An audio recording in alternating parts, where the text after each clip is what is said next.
అని పేరు.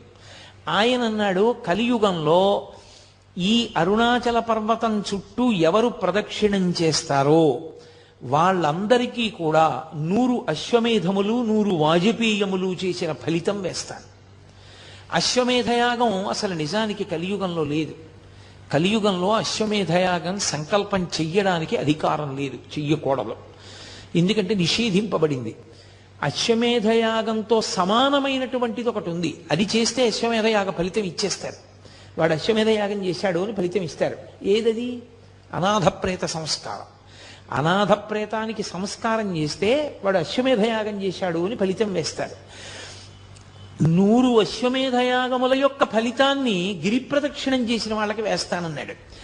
100 వాజపేయములు చేసినటువంటి ఫలితాన్ని గిరిప్రదక్షిణం చేసిన వాళ్ళకి వేస్తానన్నాడు. అంటే దాని ఉద్దేశ్యం అసలు